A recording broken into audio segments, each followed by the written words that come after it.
गर्मियों के दौरान एयर कंडीशनर्स आपको बहुत जरूरी थर्मल कंफर्ट देते हैं। Specifically air conditioners room temperature को ऑप्टिमम लेवल पर बनाए रखने में मदद करते हैं। वे कमरे से हवा के एयरबोर्न पार्टिकल्स और ह्यूमिडिटी को हटाने में भी मदद करते हैं। आइए जानें कि ये डिवाइसेस कैसे काम करते हैं। हम डैनफॉस को इस वीडियो के प्रोडक्शन में उनके सपोर्ट के लिए धन्यवाद देना चाहते हैं। आप learning.danfoss.com पर अवेलेबल फ्री ई-लेसन्स में जाके कूलिंग सिस्टम के बारे में अपनी नॉलेज बढ़ा सकते हैं। आइए एक एयर कंडीशनर के फंक्शनिंग को समझने के लिए एक बहुत ही सिंपल अप्रोच के साथ शुरुआत करें।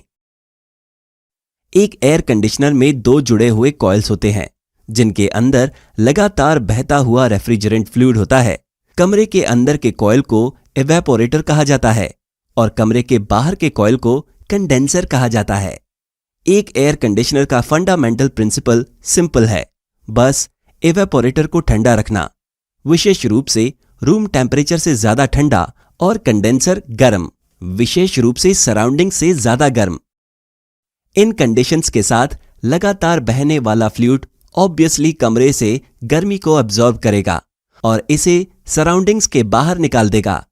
ये एक एयर कंडीशनर का फंडामेंटल रूल है। आइए देखें कि ये रूल कैसे इंप्लीमेंट किया जाता है। इस ऑब्जेक्टिव को पाने के लिए आपके एयर कंडीशनर के अंदर दो और कंपोनेंट्स की जरूरत होती है, एक कंप्रेसर और एक एक्सपेंशन वाल्व। जैसा कि आप शायद गेस कर सकते हैं, कंप्रेसर रेफ्रिजरेंट के प्रेशर को बढ़ाता है। यहां आप एक रेसिप्रोकेटिंग टाइप के कंप्रेसर का वर्किंग एग्जाम्पल देख सकते हैं। कंप्रेसर अपने गैसवस स्टेट में रेफ्रिजरेंट को संभालता है ताकि जैसे ही वो गैस को कंप्रेस करे, टेम्परेचर प्रेशर के साथ बढ़े।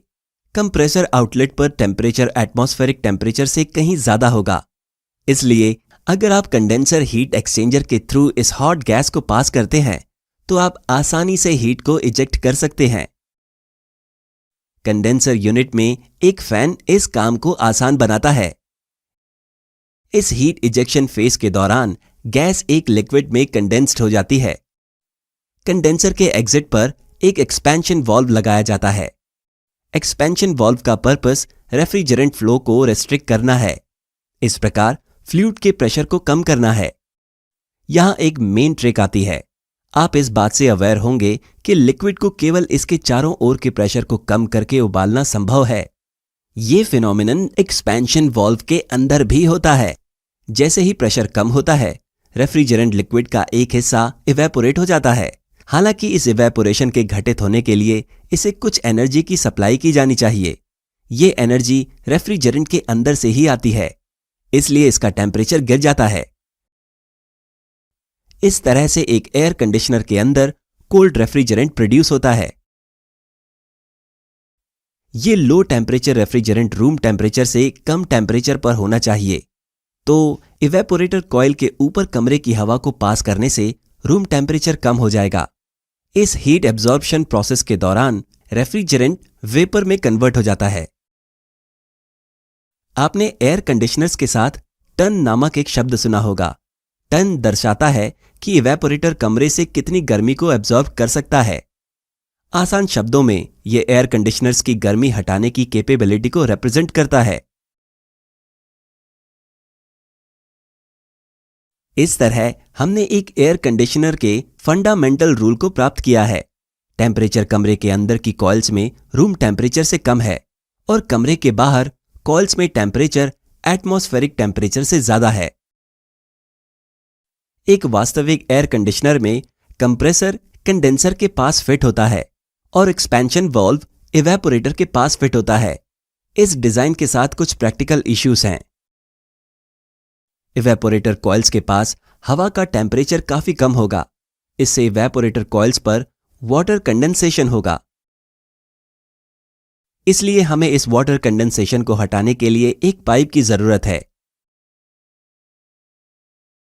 Modern air conditioners reciprocating type के बजाय स्क्रोल कंप्रेशर्स का इस्तेमाल करते हैं। आप इस एनिमेशन से देख सकते हैं कि कंप्रेशन प्रोसेस कैसे होती है। वो साइलेंट होती है और उनके पास अच्छा स्पीड कंट्रोल होता है। क्या आप जानते हैं कि आपका एयर कंडीशनर लोड होने के बावजूद स्टेडी रूम के टेम्परेचर को कैसे मेंटेन रखता है। मॉडर्न एयर कंडीशनर्स बेहतर टेम्परेचर कंट्रोल के लिए एक वेरिएबल स्पीड मोटर टेक्नोलॉजी का इस्तेमाल करते हैं, जिसे इन्वर्टर टेक्नोलॉजी कहा जाता है। बस motor speed, compressor speed, refrigerant flow rate को एडजस्ट करके और कूलिंग कैपेसिटी को एक्यूरेटली कंट्रोल किया जा सकता है। यहां एयर कंडीशनर के लिए एक दिलचस्प डिजाइन चैलेंज है। एक एयर कंडीशनर का कंप्रेसर सिर्फ वेपर को संभालने के लिए डिजाइन किया गया है और लिक्विड कंटेंट का एक स्मॉल फ्रैक्शन इसकी परफॉर्मेंस को अफेक्ट कर सकता है और कंप्रेसर को नुकसान पहुंचा सकता है। इन कारणों से यह डिजायर्ड है कि इवेपोरेटर सभी लिक्विड को वेपर में कन्वर्ट करे और यहां तक कि कन्वर्जन के बाद वेपर का टेम्परेचर 5 से 8 डिग्री सेल्सियस तक बढ़ाए। ये कैसे सुनिश्चित करता है कि फ्लूइड जो कंप्रेसर में एंटर करता है वो प्योरली वेपर है। इस कंडीशन को एक विशेष प्रकार के एक्सपेंशन वाल्व द्वारा बनाए रखा जाता है, जिसे थर्मोस्टैटिक एक्सपेंशन वाल्व कहा जाता है। इसका एब्रिविएशन TXV है।